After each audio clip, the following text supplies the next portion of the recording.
chances are looking good. Chances are looking good. I think the series which will define whether India makes it to the final or not will be the home series against Australia after the World T20 in October, November. If India can win that series 3-0 or 4-0, I think India has a good chance of making it to Lords next year. Absolutely, and Nikhil, we will talk about the star performers. Of course, Rishabh Pant was named the player of the series and Shreyas Iyer the player of the match. Two orchestra for the Indian team in this 2-0 whitewash. Absolutely deserving. Absolutely.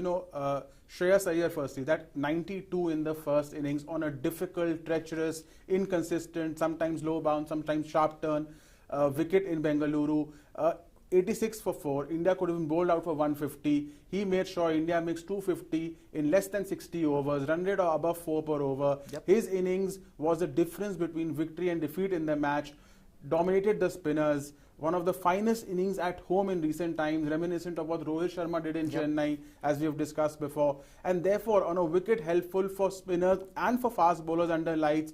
When a batsman gives such a performance, I'm very happy that he's been given the man of the match and not someone like a Bumrah who took 8 wickets in the match. Also a great performance, but I think it's a higher impact performance what Iyer is given in this match. Absolutely, you just touched upon Jasprit Bumrah as well. 8 wickets on a ranked turner has to be one of his best performances with the ball in Test cricket. Absolutely. His first fifer in India in the first innings, 3 wickets in the second innings.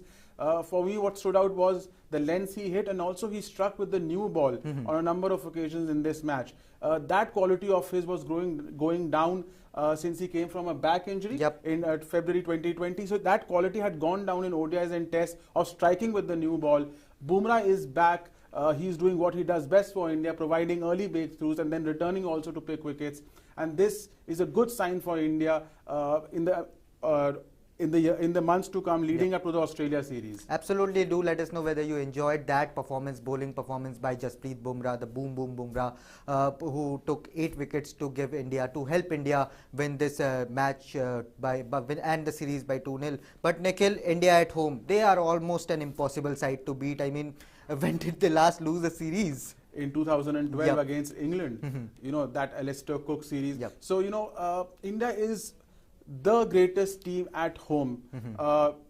And this current phase, which they have since 2012, they haven't lost a single series at home. Forget losing. They have won 15 consecutive series at home. It is a record. I was just doing some number crunching. The great Australian team under Ponting Waugh also did not win 15 consecutive series at home in Australia. The great team under Clive Lloyd and Viv Richards of the West Indies, 70s and 80s, also did not win as many series at home. There was one drawn series of Pakistan in the middle as far as West Indies is concerned. So what this team has achieved under Virat Kohli and now Rohit Sharma, winning before that MS Dhoni at home, is unprecedented domination at home. Absolutely. I mean, the kind of domination they have created around the Indian home pitches, this is absolutely stunning by the Indian team. And you gave some eye-opening stats there, better than what the Australian team, the great Australian team of past and the West Indies under Clive Lloyd have failed to achieve during their time. So this is also a very eye-opening stat. And do let us know whether you enjoyed that numerical tidbits from Nikhil as well. But Nikhil, India don't play a Test series. The focus will shift to the IPL. The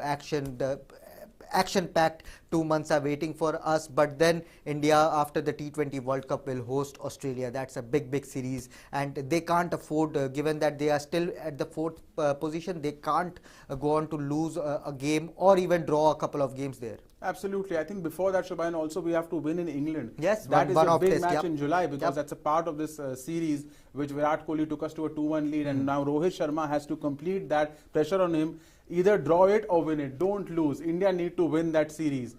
Should India give the captaincy to Virat Kohli for that one match? I mean, he deserves that. The 2-1 lead has to be on Virat Kohli's shoulder. It will be a great gesture by Rohit Sharma, but I don't think Rohit Sharma alone can take such a decision.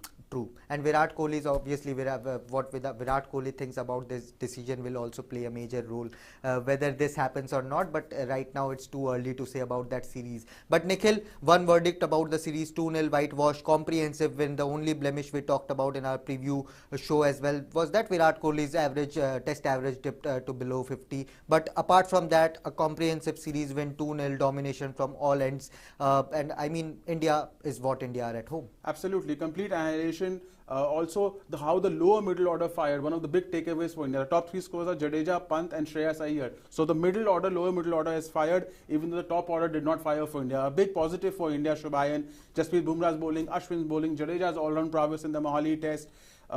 So absolutely a great all-round performance by India, and you expect nothing from them at home. Absolutely, and but Nikhil, we have to talk about the pitch as well. Test matches getting over in 3 days, 2.5 days. I don't think it is the best advertisement for this format. Yeah, I mean, I have mixed views on that. Initially, I thought it was a very poor pitch, but then I sort of went back, saw how the Sri Lankan batsmen were dismissed.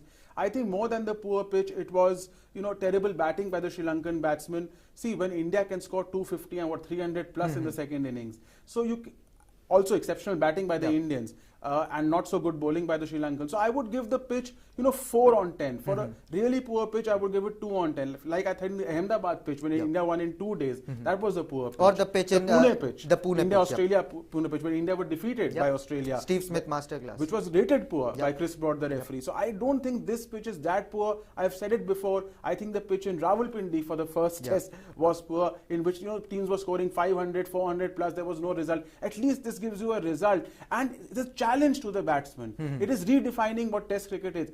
Test cricket has far been dominated by batsmen last 2 decades. Now bowlers have this say, yes, it is difficult, yes, it's not good for the broadcasters, but so what? I mean, look at the way Iyer and Pant batted. That is the way to bat on these wickets. Absolutely, and that approach was adopted by 2 Sri Lankan batters on day 3 as well. Kushal Mendis and Dimut Karunaratne going off for a flyer, and I mean, Kushal Mendis, he after 15 consecutive innings where he failed to score 15 runs, has finally gotten his half century. But the man has to be Dimut Karunaratne. Showed his caliber, showed his class, and scored his 13th Test century. Absolutely, no, he's a class player. The skipper is a class player. We all know he's in the old textbook style of batsman. That's Alistair Cook. He is like Dean Elgar. He attaches the price on his wicket. He's a very fine Test player. He has some great numbers in the recent past. Today he was leading a lone battle for his team because the result was a foregone conclusion. But kudos to him for putting up a fight at least, not succumbing in one session, and getting a personal milestone. Absolutely, and that is what this India versus Sri Lanka series was all about. Now, Nikhil, the action shifts to IPL. What are you expecting in the next couple of months? I'm expecting sleepless nights, and I'm expecting a new winner this season. I'm expecting a new winner this season. So, that is my call. I'm also expecting, actually I won't say that. That will go in my preview. That will go on his preview. Do wait for that. But Nikhil, before we wrap up the show, the WTC cycle is tightly packed there. Pakistan are also in contention. Australia are also in contention. India have climbed a spot at the number 4th place. Australia and Bangladesh, Australia are looking very good for their qualification. Do you think India can book that place at the Lords? It all depends what happens in the home series against Australia. If we go and do 3-0, 4-0, I think India can book a place in the Mecca of cricket at Lords. Thank you so much, Nikhil, for your inputs. That was a fun chat as always. Do let us know whether you think India can qualify for that WTC final at Lords in 2023. They still have Australia and Bangladesh to play, and that one-off test against England as well. And we will continue to give you all the coverage around the cricketing world. The IPL is starting and we have a lot of content coming your way. So don't forget to like, share and subscribe to News 9. Thank you for watching.